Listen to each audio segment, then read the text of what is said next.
The Hobbit has officially been released. How's the secondary market reacting? Find out in this episode of the Magic the Gathering Market Watch. This video is sponsored by Flipside Gaming. Check out flipsidegaming.com for all your gaming needs.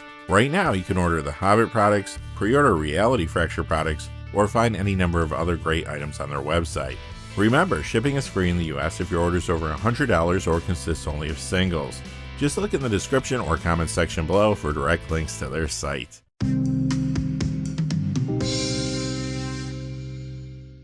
Hey there, this is John from Heroes and Legends, and welcome to another edition of the Magic the Gathering Market Watch.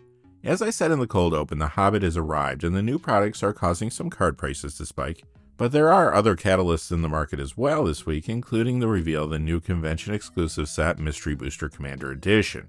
In today's video, we won't be discussing any of the Hobbit cards specifically, since the product just came out yesterday, meaning we don't have a baseline for pricing yet. Plus, the card prices are moving dramatically since we're in the release window. However, we will be looking at 12 cards in total today.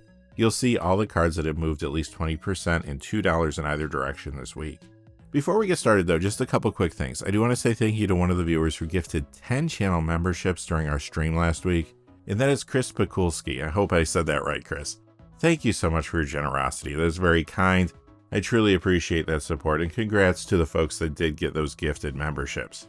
Also, I want to say thank you to one of our silver patrons, and that is Joseph. Joseph, thank you so much for your long-term support on Patreon. It means a lot to me. I truly could not do this without viewers like yourself. So thank you again, Joseph. And now, without any further ado, let's get into it. We'll begin with the top 4 coldest cards of the week. Let's jump right in with a card that's moving up 2 spots to number 4 this week. That is Wolverine Claws Out, down 239 to 549. That is a 30% decrease. This is her Marvel Superheroes Jumpstart, and if you've been paying attention, you know that Marvel supplemental products suffered from distribution delays, which caused some card prices to become inflated. In recent weeks, product has been slowly getting into players' hands, and many cards have seen a dip in value. That's what's happening here. However, Wolverine Claws Out does see play in the Commander format. It's appearing in a few different mutant-centric Commander decks, like the ones around Wolverine Best There Is, and the Wise Mothman. Number 3, Carolina Dean Runaway, down $2.45 to $8.02. That's a 23% decrease. This is another card from Marvel Jumpstart, moving down now that more copies are getting into players' hands. However, it has already become a fairly popular commander. Number 2, you knew it had to be here. The Fantastic Car is down $3.74 to $7.26. That's a 34% decrease. This is from the Fantastic Four Marvel Superheroes Commander deck, and it got really expensive due to distribution delays, as well as high demand for it. The Fantastic Car quickly became huge in Legacy and Vintage, at least until last Monday. The Banned and Restricted List update came out, and this was banned in Legacy and restricted in Vintage. The update, combined with the fact that more copies are getting out there, has caused the price decrease you see here. It's worth noting that this does see play in regular Commander and 1v1 Dual Commander. In regular Commander, this is frequently found in decks around several cards, including Invisible Woman and the Thing from its precon, for example. Over in 1v1 Dual Commander, I have seen the Fantastic Car used as a commander, and I've seen it in builds around Nick Fury Agent of S.H.I.E.L.D. from the Marvel main set. Last week, this was number 1 on the hot list. This week, it's number 1 on the cold list. Last Laugh, down $11.29 to $17.59. That's a 39% decrease. This was spiking aggressively last week due to several new cards. It plays well generally with treasure tokens, and the Hobbit products brought us a ton of support for treasure-centric decks. However, 2 new cards in particular are awesome with Last Laugh and Commander. The first is Smaug the Impenetrable from the Hobbit Treasures of Smaug Scene box, and as long as you have more life than your opponent, the 2 cards can combo to win you the game after activating a treasure token. The second card is Sahir, Visitor in Darkness from the upcoming Mystery Booster Commander Edition. Sahir and Last Laugh will be great with Smaug the Impenetrable, but even without Smaug, there are plenty of ways to find value with the 2 cards. Having said that, we've seen this phenomenon many times before. A card spikes aggressively and all of a sudden tons of copies flood the marketplace as sellers try to take advantage of the higher price point. That extra inventory is causing Last Laugh's price retraction this week. Alright, on to the main event, the top 8 hottest cards of the week. Let's begin with number 8. Ink Treader Nephilim, up 237 to 481. That's a 97% increase. This one-part wonder was not seeing much play to speak of until very recently, thanks to a card from the upcoming Mystery Booster Commander Edition set. Commander players are picking up Ink Shredder Nephilim to put in builds around this new card, Nephilim Epical, and that is why Ink Shredder is spiking now. Number 7, Jeskai Revelation of 244 to 943, that's a 35% increase. This has been a strong card in Standard, and some thought it might even get banned in this past week's Banned and Restricted List update. It was not banned, however Gran, which is in Jeskai Lessons with Jeskai Revelation, was. The consensus so far though is that Jeskai Lessons decks will be able to carry on without Gran, so Jeskai Revelation is jumping this week in part because it survived the ban. It's also found in Standard 4-color Control, Pioneer Jeskai Lessons, and it's appearing in Commander as well. Traditionally, Jeskai Revelation has been found in Commander decks around Elsha Treefold Master, but recently it saw some additional play in the format around Crystal and Human Princess from the Marvel Fantastic Four Commander deck.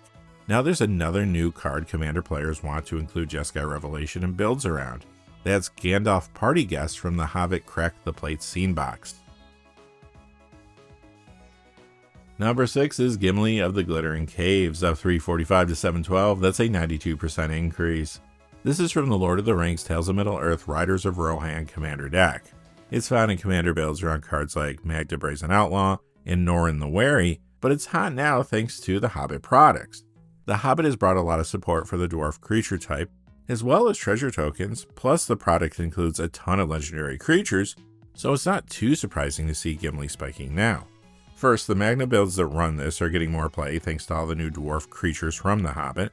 I'm also seeing Gimli in Commander builds around new cards like Thorin Oakenshield, as well as Smaug the Magnificent from the Hobbit main set, Thorin King of Durin's Folk from the Hobbit Crack the Plate Scene box, and Dane of the Ancient Halls, which can only be found as a full art non-foil card in collector boosters currently, but there will be a regular foil copy in the Battle of 5 Armies co-op kit, which comes out in 2027. Number 5 is Carnival of Souls of 350 to 1831, that's a 24% increase. This reserve list card is spiking now because of one of the cards from the upcoming Mystery Booster Commander Edition set. The card is Deval Evinkar of Wrath. I'm seeing some players adding Carnival of Souls to Commander deck lists around Deval as a redundancy to Deval's role in the combo of Deval, Acerak the Archlich, Heartless Summoning, and Aetherflux Reservoir. If you can assemble the combo, it gives the player infinite storm count, life gain, and damage. Alright, quickly before we get to the top 4, just a fast reminder, this video is sponsored by Flipside Gaming. Check out flipsidegaming.com for all your gaming needs. Right now, you can order the Hobbit products there, you can pre-order Reality Fracture now as well, or find any number of other great items on their website, magic related or otherwise. Remember, if your order's over $100 or consists only of singles, shipping will be free in the US. And if you're looking for a direct link to their site, just check out the description or comment section below. I do have links posted in both of those places. And now, without any further ado, let's get to the top 4. Coming in at number 4 is Magda Brazen Outlaw from Kaldheim, up 367 to 767, that's a 92% increase. There are also a couple different secret layer copies of this card, but those variants did not get enough sales to nail down a true price point. Now this has been used as a commander in both regular as well as 1v1 dual commander, and those builds are seeing more play now thanks to the Hobbit products. The Hobbit brings support for dwarves, dragons, equipment, and treasure, so it checks all the boxes here, which is why Magda is spiking now. Magda has also been in the 99 builds in regular commander around cards like Corvold Faker's King and Mr. House, President and CEO. However, as you can imagine, this is now appearing in builds around a bunch of new cards, including Smaug the Magnificent, Smaug Wicked Worm, as well as Thorin Oakenshield from the main set. Then you got Smaug the Impenetrable from the Hobbit Treasures of Smaug Scene box, Thorin King of Durin's Folk from the Hobbit Crack the Plate Scene box, and Dane of the Ancient Halls, which again can only be found as a full art non-foil card in collector boosters currently, but the regular foil copy will be available in 2027 in the Battle of 5 Armies co-op kit. Number 3 is Blazing Sunsteel, up 768 to 1550, that's a 98% increase.